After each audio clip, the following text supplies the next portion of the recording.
Em nome do Pai, do Filho e do Espírito Santo. Amém. Amados irmãos e irmãs, é com muita alegria que nós estamos aqui para juntos estudar e meditar a primeira leitura que a Igreja nos apresenta para esta terça-feira, da 32ª semana do Tempo Comum.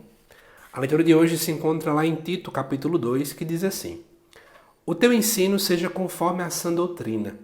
Os mais velhos sejam sóbrios, ponderados, prudentes, fortes na fé, na caridade, na prudência. Assim também as mulheres idosas observem uma conduta santa. Não sejam caluniadoras nem escravas do vinho, mas mestras do bem. Saibam ensinar as jovens a amarem seus maridos, a cuidarem dos filhos, a serem prudentes, castas, boas donas de casa, dóceis para os maridos, bondosas para que a palavra de Deus não seja difamada. Exorta igualmente os jovens a serem moderados e mostra-te em tudo exemplos de boas obras, de integridade na doutrina, de ponderação, de palavra sã e irrepreensível, para que os adversários se confundam, não tendo nada de mal para dizer de vós.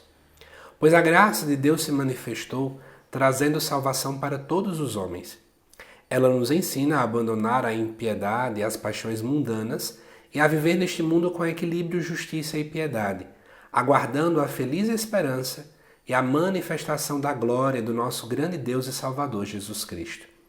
Ele se entregou por nós para nos resgatar de toda a maldade e purificar para si um povo que lhe pertença e que se dedique a praticar o bem.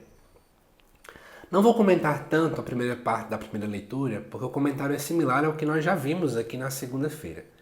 Só recapitulando um pouco, o apóstolo Paulo, ao escrever a Tito, ele deseja dar orientações práticas para a organização da comunidade a qual Tito pertence. Por isso ele fala de dinâmicas do agir das pessoas. Mas eu quero chamar a atenção do versículo 11 em diante. Porque Paulo justifica que nós não devemos ter atitudes erradas em vista de Cristo, em vista da salvação. Veja que Paulo não diz que a gente tem que ser bonzinho porque é para sair bem na fita ou para agradar os outros. Mas nós somos porque a graça de Deus se manifestou, porque o Verbo se encarnou.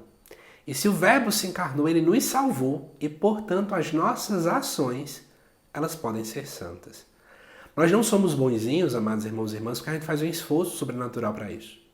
A gente não é bom porque a gente vai assistir um best-seller ou a gente vai ler um livro famoso e vai ficar bom.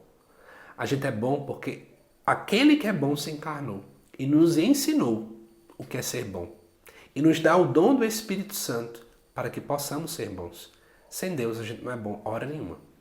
Mas continuando, aqui vai dizer que é Ele que nos ensina a largar essas atitudes erradas, né?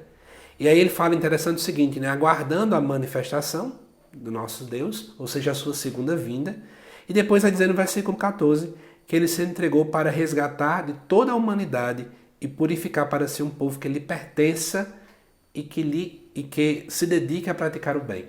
Eu quero chamar a atenção sobre essa expressão final. Se dedique a praticar o bem. Alguém só se dedica para algo quando algo é difícil. Eu, como professor, digo para os meus alunos, gente, se dediquem mais, ou seja, se esforcem, busquem, pensem, vão dormir mais tarde um pouquinho exercitando. Nós, enquanto cristãos, precisamos gastar tempo buscando praticar o bem. E eu deixo essa pergunta no ar para você no final deste vídeo. Você tem buscado praticar o bem? Você tem se esforçado, lutado, ou você desiste fácil? Deus nos chama à dedicação.